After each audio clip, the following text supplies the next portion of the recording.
श्रुती, या सगळ्या व्यतिरिक्त आणखी काय माहिती तू सांगशील की आणखी तुला काय म्हणजे जो सपोर्ट म्हणा किंवा जो मार्गदर्शन मिळालं तुला, यामध्ये आणखी कोणाचा काही वाटा आहे हे तू सांगावंस. म्हणजे तुझे आता शिक्षक असतील किंवा बाकीचे आले, आणखी कोणी आहे का की तुला या यशामध्ये त्यांचा तुला खूप सपोर्ट झाला किंवा त्यांचा तुला आशीर्वाद लाभले, असे काही व्यक्ती असतील तर त्यांची नावं सांगावं. आपल्या घरातील म्हणजे जे आपण चार भिंतीमध्ये जितके व्यक्ती राहतो, ती फॅमिली तर आपल्याला सपोर्ट करणं माहितीच असतं, पण या व्यतिरिक्त पण अनेक जणांनी सपोर्ट मला केला. माझे आजोबा असतील, त्यांनी मला मॅथ्सचे थोडे प्रॉब्लेम सांगितले.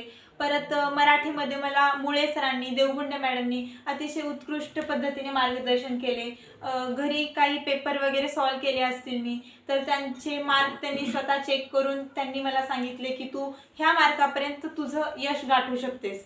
तर माझे अण्णा एच एम गायकवाड, त्यांनी पण आधी इंग्लिशचे प्राध्यापक होते, तर त्यांनी इंग्लिशचं सॉरी मॅथ्सचे होते, परत हे एडिट करा, बँकेत होते, बँकेत मॅनेजर होते.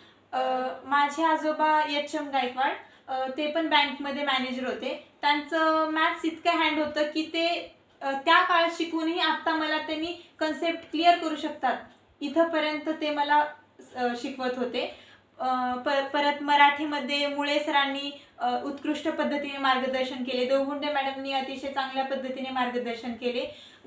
मुळे सरांनी पण घरी कोणते पेपर दिले असतील तर ते चेक करून वगैरे त्याची मला सांगणार की तू कुठंपर्यंत कोणत्या चुका होत आहेत, काय करू शकत आहेस, कुठंपर्यंत तू मार्क्स अजून वाढवू शकतेस. त्यांच्यामुळे आणि मॅडममुळे आणि आणखीन माझ्या घरातील सर्व व्यक्तींमुळे इतके यश प्राप्त करणे शक्य झाले आहे.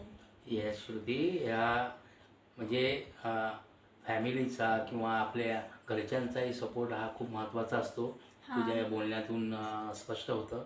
असंच पालक असो किंवा विद्यार्थी असो, हे लक्षात घेतलं पाहिजे की आपला ज्यावेळेस विद्यार्थी किंवा पाल्य किंवा जो शिकत असतो, त्याला सर्व स्तरातून जर त्याला मार्गदर्शन किंवा सहकार्य मिळालं तर तो विद्यार्थी मोठं यश मिळू शकतो. हे सर्वांनी लक्षात ठेवलं पाहिजे. धन्यवाद. धन्यवाद श्रुती. Thank you sir. येईल का?